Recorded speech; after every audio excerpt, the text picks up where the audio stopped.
출애굽기 3장입니다.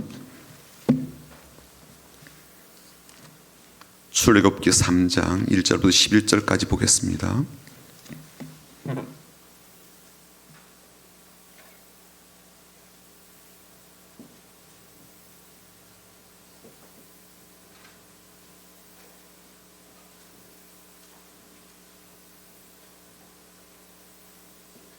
출애굽기 3장 1절부터 11절까지 말씀 우리 같이 읽어보겠습니다. 성경을 펴놓고 같이 읽어보기를 원합니다. 모세가 그의 장인 미디안 제사장 이도로의 양떼를 치더니 그 떼를 광야 서쪽으로 인도하여 하나님의 산 호렙에 이르매 여호와의 사자가 떨기나무 가운데로부터 나오는 불꽃 안에서 그에게 나타나시니라. 그가 보니 떨기나무에 불이 붙었으나 그 떨기나무가 사라지지 아니하는지라. 이에 모세가 이르되 내가 돌이켜 가서 이 큰 광경을 보리라. 떨기나무가 어찌하여 타지 아니하는고 하니 그때 여호와께서 그가 보려고 돌이켜 온 것을 보신지라. 하나님이 떨기나무 가운데에서 그를 불러 이르시되 모세야 모세야 하시매 그가 이르되 내가 여기 있나이다. 하나님이 이르시되 이리로 가까이 오지 말라. 내가 선 곳은 거룩한 땅이니 내 발에서 신을 벗으라. 또 이르시되 나는 내 조상의 하나님이니 아브라함의 하나님 이삭의 하나님 야곱의 하나님이니라. 모세가 하나님 배웁기를 두려워하여 얼굴을 가리매 여호와께서 이르시되 내가 애굽에 있는 내 백성의 고통을 분명히 보고 그들이 그들의 감독자로 말미암아 부르짖음을 듣고 그 근심을 알고 내가 내려가서 그들을 애굽인의 손에서 건져내고 그들을 그 땅에서 인도하여 아름답고 광대한 땅 젖과 꿀이 흐르는 땅 곧 가나안 족속 헷 족속 아모리 족속 브리스 족속 히위 족속 여부스 족속의 지방에 데려가려 하노라. 이제 가라. 이스라엘 자손의 부르짖음이 내게 달하고 애굽 사람이 그들을 괴롭히는 학대도 내가 보았으니 이제 내가 너를 바로에게 보내어 너에게 내 백성 이스라엘 자손을 애굽에서 인도하여 내게 하리라. 모세가 하나님께 아뢰되 내가 누구이기에 바로에게 가며 이스라엘 자손을 애굽에서 인도하여 내리까. 아멘. 몸이 추우면요 옷을 더 껴 입으면 됩니다. 하지만 마음이 추우면 그럴 수가 없죠. 추운 마음에는 이 따뜻한 온기가 있는 손을 내어주는 것, 또 곁에 함께 있어주는 것, 그만큼 좋은 방법이 없다라는 생각이 듭니다. 삶이 추워지는 이러한 시기에 우리가 서로에게 그렇게 따뜻한 온기를 전해주는 손길이 되면 좋겠습니다. 그리고 추수감사절이 이제 눈앞에 다가오고 있는데요, 우리 주변 이웃들에게도 그런 마음을 전하는 손길이 될 수 있도록 우리 앞뒤 좌우로 보시면서 인사하고 축복하며 우리의 마음의 온기를 전하는 시간을 좀 갖고자 합니다. 앞뒤 좌우로 보시면서 주님의 이름으로 축복합니다 라고 인사하겠습니다. 주님의 이름으로 축복합니다. 주님의 이름으로 축복합니다. 내 마음의 온기를 좀 받아가세요. 우리 한 번 더 인사하겠습니다. 주님의 마음으로 사랑합니다. 사랑합니다. 사랑합니다. 영상을 통해서 이 예배를 드리고 있는 승민의 모든 가족들도 주님의 마음으로 사랑합니다. 겨울이 다가오는 이러한 시점에 마음도 따뜻해지는 계절 되기를 바랍니다. 일주일 전에 우리가 살고 있는 이 하늘 아래 이태원에서 충격적인 사고가 있었죠. 어느 누구도 예상하지 못하고 어느 누구도 원하지 않았던 그러한 일입니다. 그리고 그 결과는 참으로 통탄할 그러한 일이었고요, 애통해야 할 그러한 일입니다. 외국에서 온 젊은이를 포함해서 150명이 훨씬 넘는 그러한 사람들이 죽고요, 또 그 이상의 사람들이 부상을 당하는 참사가 발생을 했습니다. 이런 어처구니 없는 참사에 다들 망연자실할 만큼 참 마음이 어려운 시기를 우리가 보내고 있는데요, 또 일로 인해서 얼마나 우리가 힘겨움과 함께 혼란스러움을 겪어야 될까라고 싶어서 오늘 주부에 좀 글을 실었습니다. 좀 자극적인 제목이지만 이렇게 제목을 달았습니다. 죽음이 중요한 변곡점이 되는 나라. 그렇게 제목을 좀 잡았습니다. 내용은 이렇습니다. 변곡점이라는 말은 굴곡의 방향이 바뀌는 자리를 나타낸 곡선 위의 점이라는 뜻입니다. 좀 더 쉽게 말하자면 굴곡의 방향이 바뀌어 기울기가 아랫방향이든 윗방향이든 그렇게 변화되는 추세의 자리를 말합니다. 그러니까 이 변곡점은 앞으로 그 방향으로 더 강하게 바뀌어지거나 그 추세를 더 힘있게 이어갈 것을 알려주는 중요한 지표가 되기도 합니다. 그 변곡점을 지나면서 더 가파르게 혹은 더 급하게 기울어지기 때문입니다. 우리나라가 그동안 경제적으로 상당한 부를 이루어내고 국제적으로 위상을 높여왔으며 문화적, 경제적, 정치적으로 높은 수준을 이루어온 것은 사실입니다. 하지만 그에 못지않게 우리 내부적으로 안고 있는 크고 다양한 문제도 많지만 그중에 한 가지 우리의 의식과 삶을 지배하고 있는 것 중에 하나가 죽음입니다. 특히나 저명한 인사의 자살과 더불어 한꺼번에 대참사가 일어나는 이런 사건들은 나라의 정책과 근간마저 흔들어 놓을 뿐만 아니라 우리 의식과 가치관의 중요한 변곡점을 형성해 왔습니다. 지금도 우리는 2014년 4월 16일 일어난 세월호 사건의 그 충격과 아픔에서 온전히 치유하지 못하고 그리고 이어진 많은 갈등에서 벗어나지 못하고 있습니다. 그 세월호 사건이 우리 사회에 얼마나 큰 영향을 주는 변곡점이 되었습니까? 그런데 이번에 이태원에서 벌어진 대참사가 세월호 못지않은 변곡점이 되리라는 것을 우리는 쉽게 알 수가 있습니다. 이것을 정치적으로 또 정략적으로 이용하는 사람도 있고 이것으로 경제적 이익을 얻으려는 자들도 있을 것이며 반면에 이 사건으로 인하여 트라우마를 안고 살아가는 이들도 있을 것입니다. 다만 제가 우려하는 것은 가깝게는 지난 10년 동안 우리 사회에서 크고 작은 죽음들을 보면서 우리 의식과 가치관 속에 이 죽음이라고 하는 것이 생각의 방향을 주도하고 가치관의 관점들을 형성하는 중요한 지표가 되고 있다는 것입니다. 그리고 그 방향이 긍정적이거나 그 관점이 미래지향적인 것이 아니라 과거지향적인 데다 매우 부정적이고 공격적이고 분열적이고 불만과 불평을 더 분출하게 하며 선동적이 되어 간다는 것입니다. 죽음은 오히려 생명에 대한 존귀함을 더 생각하게 하고 참혹한 사건들은 더 큰 위로로 감싸는 계기로 삼고 비극적인 일들은 오히려 미래에 대한 소망과 내일에 대한 긍정적인 에너지로 바꾸어 가야 하는 변곡적으로 삼지 않는다면 우리는 또다시 세월호 사건 이후에 후유증과 같은 판박이를 겪게 될 것입니다. 그래서 참 생명이 되신 예수님을 다시 생각하게 되고 참 위로가 되시는 예수님을 다시 바라보게 되고 참 소망이 되시는 예수님을 다시 붙잡습니다. 그렇지 않으면 우리는 불행의 비극적 사건을 다시 소망 가운데 미래로 나아가는 반전의 변곡점으로 삼을 수 없을 것입니다. 그렇게 썼어요. 이거를 갑작스럽게 제가 쓰게 된 것은 이미 우리나라가 너무 이 정치적인 프레임이나 언론과 사상에 의한 프레임으로 휘둘리는 일이 적지 않았습니다. 다른 하나는요, 최소한 우리가 기독교인이라면 이런 대참사에 대한 우리의 마음은 어떠한 마음가짐이어야 되고 어떤 자세여야 될까라는 고민이 있어서입니다. 그리고 정말 중요한 것은 애도를 하든 대책을 세우든 책임 소재를 찾아서 그에 따른 징계를 하든 어떤 식이든 하나님께로 나가야 하고 주님께로 돌아가야 한다는 것입니다. 그렇지 않으면 우리는요, 여론에 혹은 언론에 혹은 내게 일어나는 감정에 의해 움직이게 될 가능성이 많고 시대적인 이 분위기에 따라갈 여지가 크기 때문입니다. 성경을 보게 되면 좀 극단적인 예들을 보게 되는데요. 노아 시대에 하나님께서 보내신 홍수로 인해서 인류가 멸절하는 대참사가 있었습니다. 하지만 그렇게 하나님 앞에 은혜를 덧입은 노아는요, 수많은 죽음 앞에 어떤 애도도 하지 않았습니다. 그에게는 7명의 가족만이 아니라 오랫동안 알고 지내던 지인들이 있었을 거예요. 그렇지요. 알고 지내는 사람도 있었을 거 아닙니까? 자기들끼리 가족끼리만 똘똘똘 뭉쳐 살진 않았을 거예요. 오랜 기간 동안 함께 지냈던 지인들이 있었을 거예요. 그러나 그렇게 홍수에 의해서 죽은 그들 향한 어떤 슬픔의 표현을 한 것에 대한 기록이 없다는 거예요. 성경에 기록되지는 않았지만 이 본인은 애도의 시간을 가졌을 수 있겠죠. 하지만 성경에는 그런 기록이 없다는 거예요.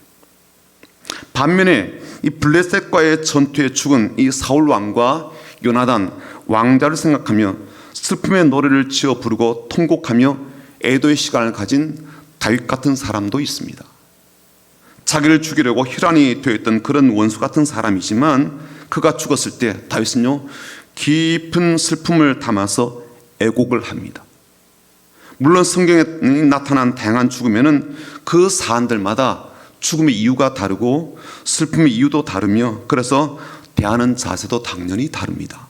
하지만 우리가 주목하고자 하는 것은 언제든지 무슨 문제든지 하나님 중심의 시각과 하나님 중심의 자세를 가져야 한다는 거예요. 그래서 저는 여러분과 함께 사고이든 죽음이든 여러 가지 사건이 우리의 삶의 변곡점이 되게 하지 않고 하나님을 우리의 삶과 신앙의 가장 중요한 변곡점으로 삼는 그러한 결단이 있으시기를 주님의 이름으로 부탁드립니다. 서론이 너무 길었는데요. 오늘 모세 이야기를 함께 여러분과 나누고 싶습니다. 왜 모세 이야기인가 하면요. 모세 이야기는 곧 하나님의 이야기이기 때문입니다. 그리고 우리는 하나님의 이야기를 들어야 소망을 가질 수가 있습니다. 하나님의 이야기를 알아야 힘을 얻을 수가 있습니다. 하나님의 이야기를 붙잡아야 이런 위기적 상황들을 지롭게 극복할 수가 있습니다. 우선 오늘 본문에 보고 있는 이 모세의 현실을 좀 알 필요가 있는데요. 모세의 이야기를 이렇게 시작합니다. 1절에 그의 모습을 이렇게 이야기해 주는데 한번 볼까? 1절에 보시면 모세가 그의 장인 미디안 제사장 이드로의 양떼를 치더니 그때를 광야 서쪽으로 인도하여 하나님의 산 호렙에 이르매. 우리가 잘 아는 대로 모세는요 아주 어릴 때 나일강의 유기가 되었죠. 그렇죠? 유기가 되었습니다. 그의 어머니가 그를 도저히 집에서 키울 수가 없어서 나일강에 유기하였지만 차마 그 생명을 포기할 수가 없어서 이 자기 딸을 시켜서 지켜보게 했습니다. 다행히 나일강에 이제 목욕을 하러 나온 이집트 공주의 눈에 띄어가지고 그때부터 모세는 왕궁 생활을 하게 되었죠. 그리고 이집트의 왕자로서 생활을 하게 되었습니다. 하지만 나이 40에 갑작스럽게 그의 마음을 자극하는 일이 발생하였는데 그것은요 애굽의 군사가 이스라엘 사람을 괴롭히는 그러한 모습을 보게 된 것이었습니다. 이에 격분해 가지고 이 애굽 군병을 살해하게 되었는데 문제는 그 다음 날 이스라엘 사람들끼리 다투는 모습을 보고 그들을 말리려고 했을 때 발생하게 되었죠.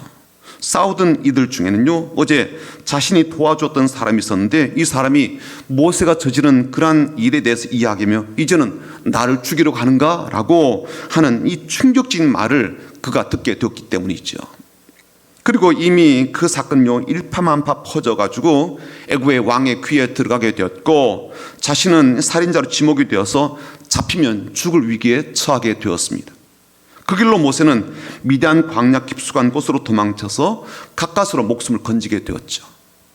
그리고 그곳에서 만난 이드로의 딸의 도움을 받고 이드로의 집에서 거하게 되는데요. 이드로는 모세를 이제 자기 딸과 결혼시켜서 함께 모세는 그들과 40년의 시간을 보내게 됩니다. 짤막하게 모세가 살아온 이 80년의 세월을 요약해서 전해드렸는데 오늘 말씀은요 그런 세월 속에 지는 모세의 삶을 엿볼 수 있는 내용이 담겨져 있습니다.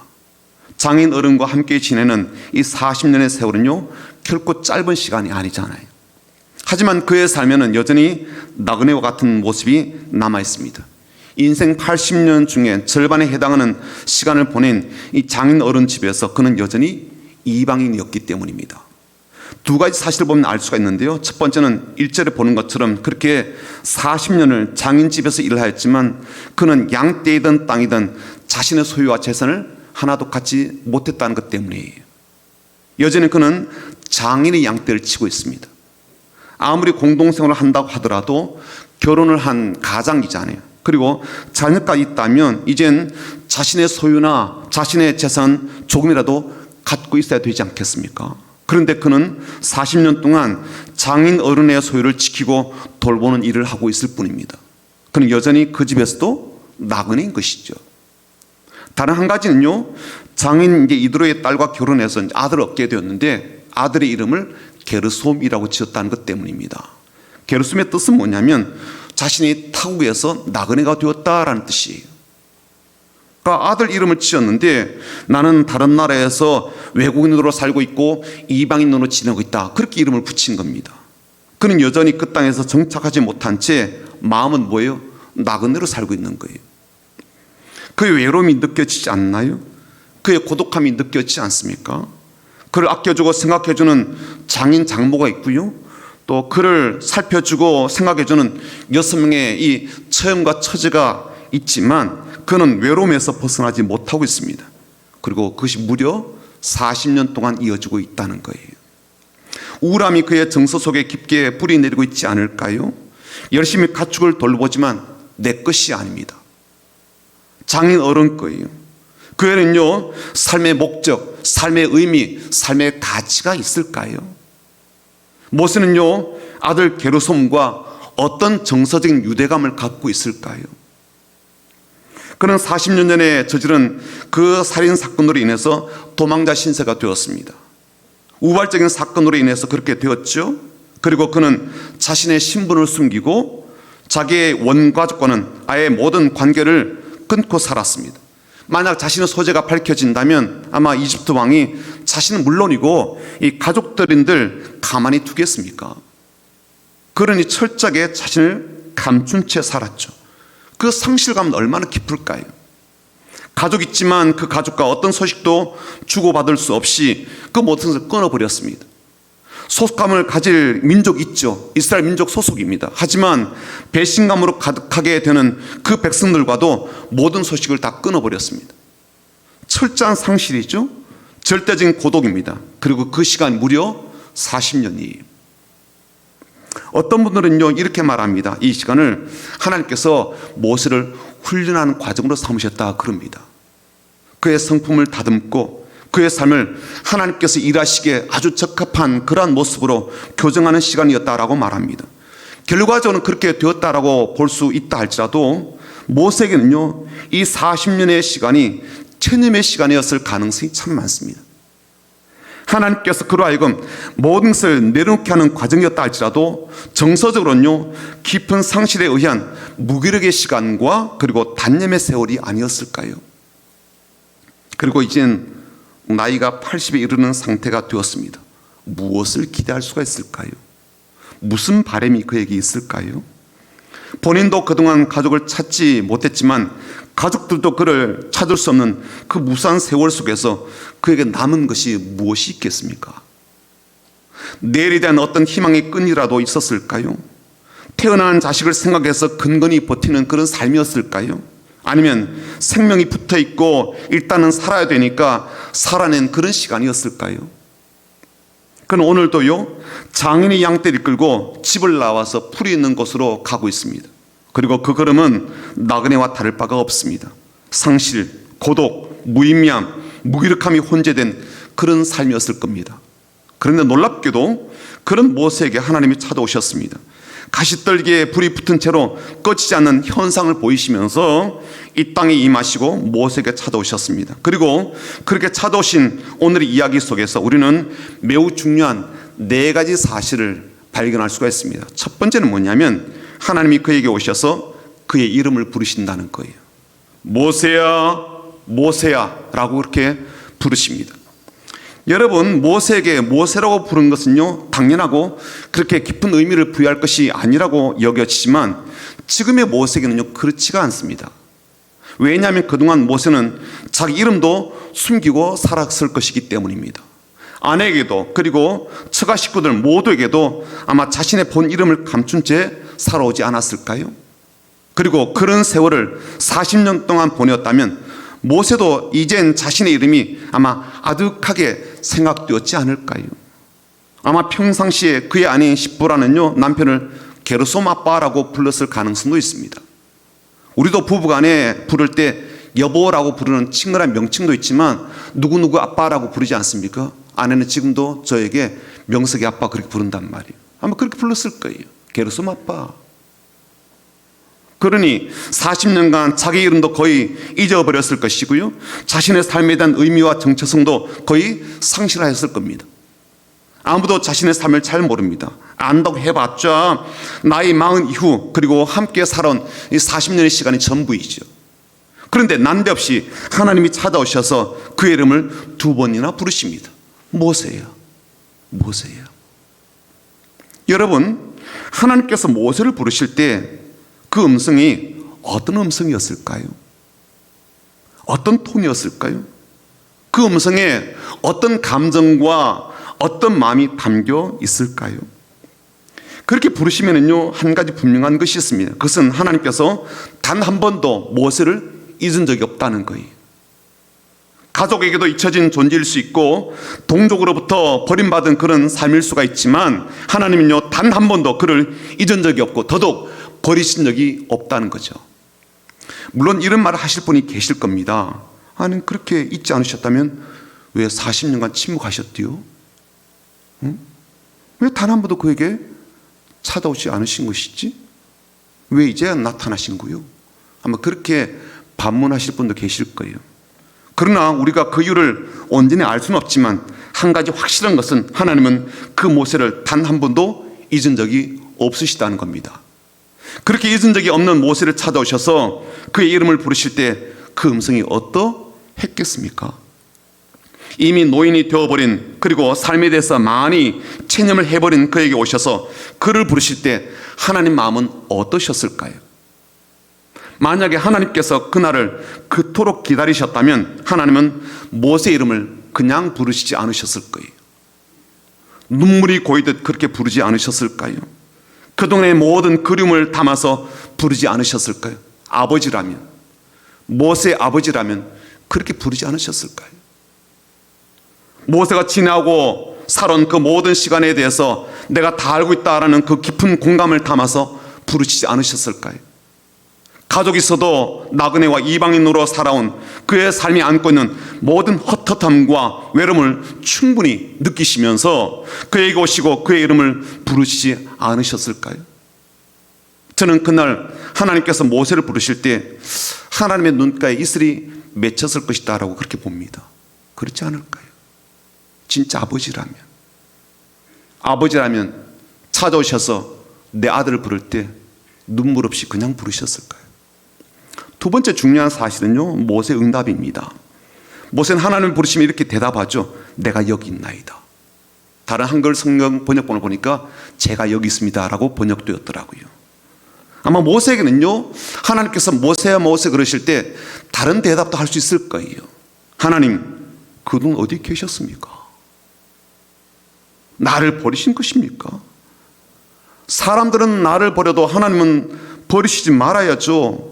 1년도 아니고 2년도 아니고 10년도 아니고 40년이라는 시간 동안 찾지도 않고 부르시지도 않는 것, 이거 너무하신 일 아닙니까? 그리고 지금 찾아와서 어쩌자는 거예요? 왜 이제 오십니까? 나 하나님 매우 불편합니다.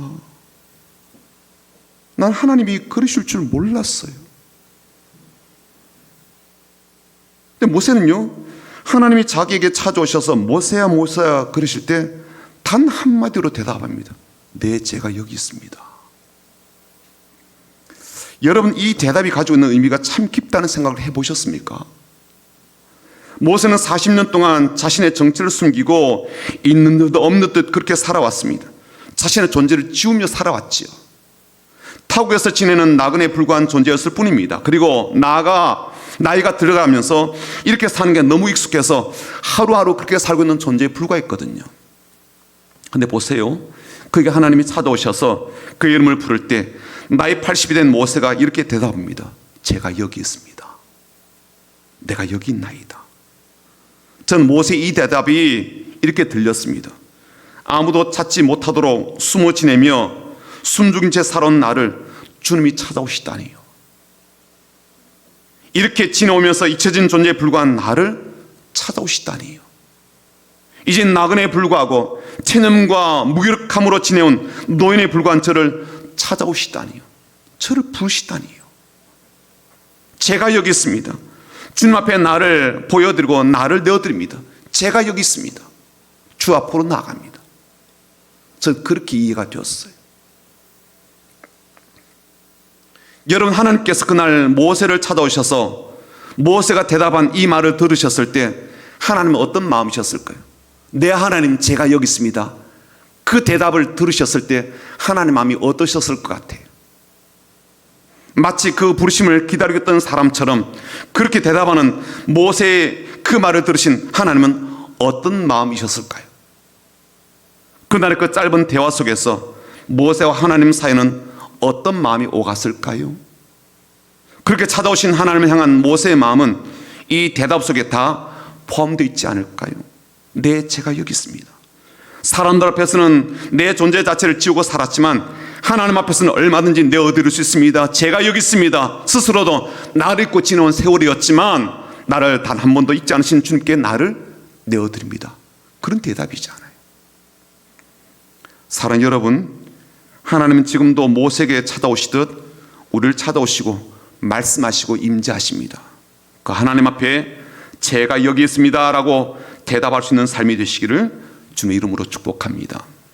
세 번째 중요한 사실은요, 주님이 모세에게 너가 서 있는 곳은 거룩한 땅이라고 하신 점입니다.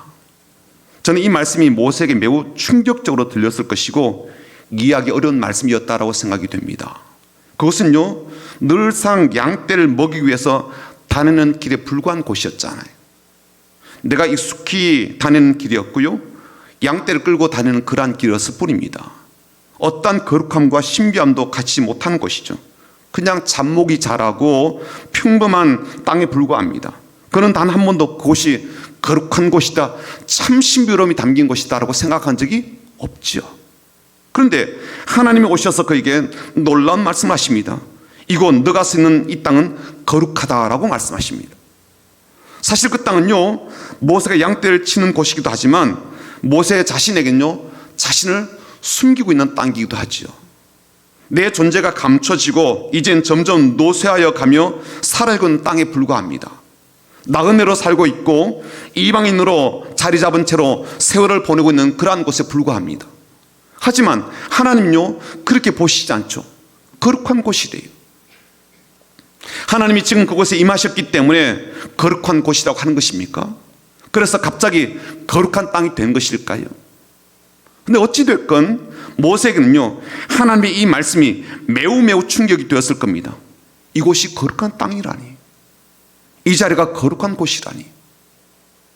설사 내가 그동안 먹고 살기 위해서 늘 다니던 출근길이고 퇴근길이었다 할지라도 하나님이 나에게 찾아오시는 그 순간 모든 것이 바뀌어서 내가 서 있는 이 자리가, 내가 다니는 이 자리가 거룩한 곳이 되었습니다.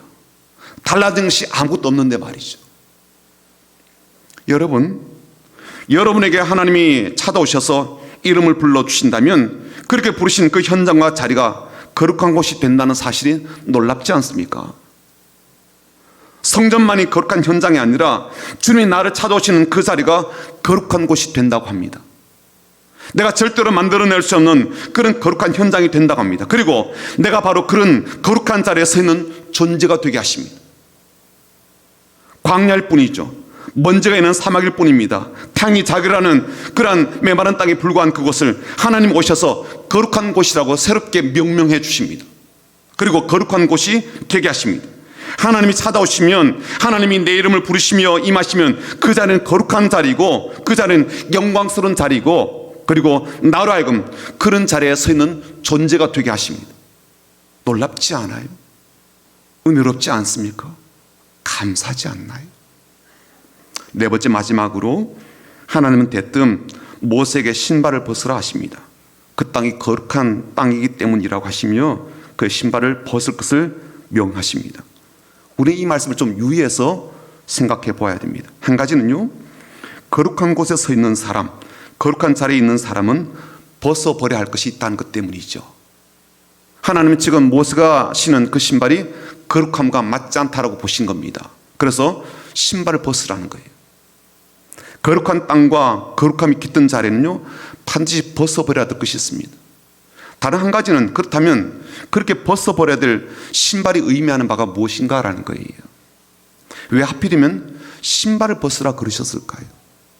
신발은 먼지가 묻고 흙이 묻어서 더러워서 그랬을까요? 그렇게 본다면 옷도 더러워지기는 마찬가지입니다. 거룩한 땅이기에 깨끗함을 유지하기 위해서는요, 더러운 신발을 벗기는 것이 우선이어서 그러셨을까요? 예를 들어서 우리가요, 예수님으로 새롭게 옷 입기 위해서는 옛사람을 벗어버려야 된다, 그 말씀 많이 듣잖아요. 그렇죠? 신앙적인 옷을 갈아입기 위해서는 옛 사람의 습관의 옷을 벗어버려야 된다. 그 말씀 듣는다고요. 거룩함으로 살기 위해서는 불의함의 옷을 벗어버리고요, 간교함과 간삼의 그런 모습을 벗어버려야 되죠. 이기심과 자기중심의 그러한 것들을 벗어버려야 된다. 그런 의미로 신발을 벗도록 말씀하셨을까요? 거룩한 땅에 맞지 않는 너의 불완전하고 잘못된 모든 성향을 벗어버려야 된다. 그런 의도로 신발을 벗도록 그렇게 명하셨을까요? 그런데 우리가 주목해야 될 것이 무엇인가 하면요, 이렇게 그가 신발을 벗음이 하나님께서 그에게 하신 첫 번째 명령이었다는 겁니다. 그리고 그 명령은 그에게 찾아오신 중요한 목적과 연결되어 있다는 점이에요. 어떤 목적이에요? 그를 이스라엘을 애굽에서 이끌어내는 일에 사용하고자 하는 그 위대한 목적이죠. 그러므로 하나님은 그 목적을 생각하시고 그에게 오신 것이며, 또 그 목적을 두고 그에게 신발을 벗으라라고 명령하신 겁니다. 그러하기에 그가 신발을 벗으면 하나님께서 행하실 놀란 일의 시작점이 되었다는 거예요. 이걸 주목하자는 겁니다. 이렇게 하는 행동이 하나님의 놀라운 구원의 시작이었습니다. 모세가 신발을 벗는 것, 그것은요, 하나님께서 행하실 위대한 구원사의 출발점이었습니다. 하지만 신발을 벗는 당사를 다시 생각해보면요, 이게 단순한 것이 아니구나라는 것을 깨닫게 되죠. 신발 없이 사막과 광야에서 어떻게 살 수가 있겠습니까? 늘 신고 있으며 나를 편하게 해주는 그 신발을 쉽게 벗을 수 있겠습니까? 내게 신발처는 이 편한 습관들 있잖아요. 그런 습관들을 신발을 벗듯이 그렇게 쉽게 벗을 수가 있냐고요.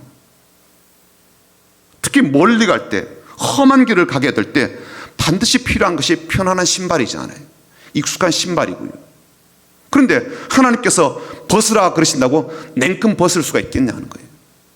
하지만 하나님은 그렇게 하시는 과정을 통해서 역사상 전무후무한 구원의 일을 행하십니다. 이스라엘을 구원하신 사건을 보면 그 일에 비해서 신발을 벗는 것은 얼마나 단순한 일이고 얼마나 쉬운 일이겠습니까? 그리고 그 일을 시작점으로 삼고서 놀라운 해방의 역사를 위하여 모세를 사용하십니다. 하나님의 거대하고 거룩한 일에 그를 부르셔서 세우시고 사용하시는 하나님의 일하심이 놀랍기만 합니다. 사랑하는 여러분, 하나님은 모세에게 찾아오시고 그에게 말씀하시듯 우리에게 찾아오시고 우리를 부르시며 우리에게 위대한 일에 동참하도록 말씀하십니다. 그 하나님의 찾아오심과 부르심 앞에 네, 제가 여기 있습니다라고 대답할 수 있는 이들이 되기를 주님의 이름으로 축복합니다. 더불어 너 신발을 벗으라 그렇게 말씀하실 때 그 신발이 없으면 너무 불편할 것 같고, 또 남들 보기에 위신이 떨어질 것 같고, 너무 초라할 것 같고, 삶이 힘겨울 것 같아도 오히려 하나님 행하시는 놀라운 일의 시작점이 된다는 것을 믿고 기꺼이 벗을 줄 알고, 그리고 기꺼이 주님의 말씀을 좇을 줄 아는 이 시대의 모세가 다 되시기를 주님의 이름으로 축복합니다. 아멘.